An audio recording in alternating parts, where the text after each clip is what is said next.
Good morning बच्चों, कैसे हैं आप सभी। आशा करता हूँ कि बहुत अच्छे होंगे। तो आइए पढ़ते हैं प्रखर हिंदी कार्य पुस्तिका कक्षा 8 के लिए।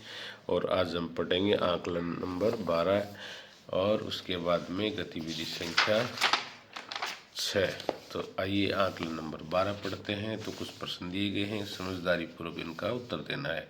जमीन की खुदाई करके उसमें से निकलने वाली चीज़ों का अध्ययन कहलाता है पुरातत्व शास्त्र। पंछियों को सबसे ज़्यादा प्रिय है अपनी आज़ादी। बच्चों, रचना के आधार पर वाक्य के भेद होते हैं, 3 होते हैं, सरल, मिश्र और संयुक्त। अब हम पंछी उन्मुक्त गगन के कविता के लेखक हैं शिवमंगल सिंह सुमन। निम्नलिखित मुहावरों का अर्थ लिखते हुए वाक्य में प्रयोग कीजिए। ईद का चांद होना, कई दिनों के बाद दिखाई देना। मेरा दोस्त आजकल ईद का चांद हो गया है, ये इसका वाक्य में प्रयोग हो गया। अब अगला मुहावरा है चिकना गड़ा होना, कोई असर नहीं होना। रमेश, तुम चिकने गड़े हो गए हो। ठीक है, जिसके ऊपर कोई बातों का असर नहीं होता। निम्नलिखित शब्दों का शुद्ध रूप लिखिए। रूप, तो रूप में बच्चों बड़ा रूप आता है, तो बड़े रूप में पूरी गुंडी लगती है रह के साथ। ठीक है।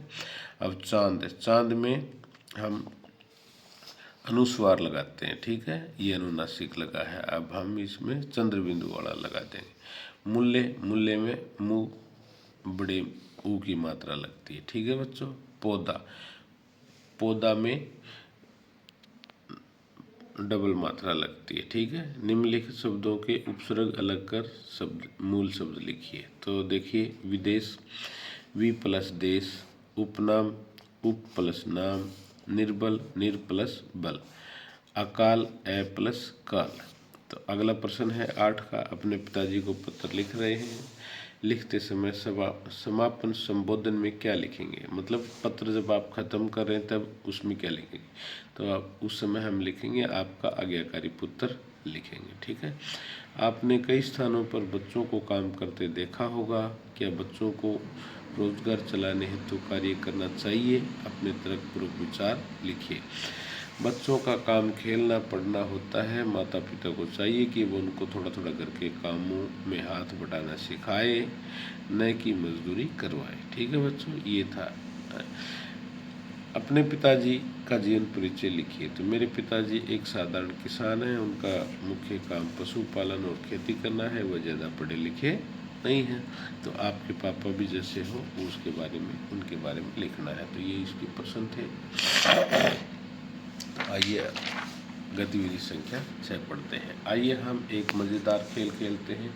खेल में रेखाएं खींचनी है वे एक शब्द से दूसरे शब्दों को मिलाते समय हमें खींची हुई रेखा के ऊपर से पेंसिल को नहीं गुजारेंगे। आप स्वयं भी इस खेल को खेल सकते हैं, साथियों के साथ भी खेल सकते हैं तथा शिक्षक के निर्देशन में भी खेलना हमें किसी भी एक शब्द से शुरू कर सकते हैं।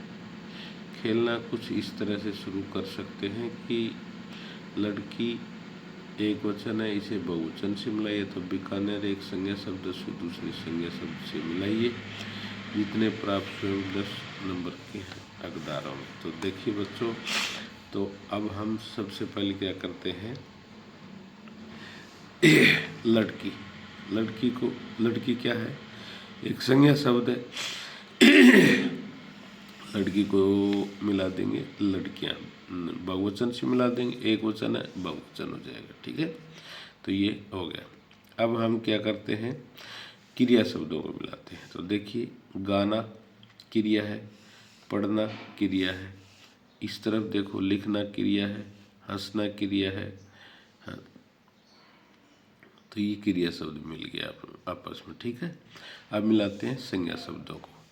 तो बीकानेर संज्ञा शब्द है, सुमन संज्ञा शब्द है, पुष्प संज्ञा शब्द है, कुंभलगढ़ संज्ञा शब्द है, सूर्य संज्ञा शब्द है, उसके बाद में सूरज भी संज्ञा शब्द है। ठीक है।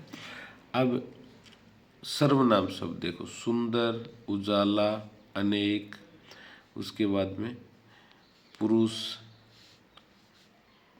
अच्छा, इसके बाद में पतला, मोटा, अंधेरा, स्त्री, ये क्या है, सर्वनाम शब्द है।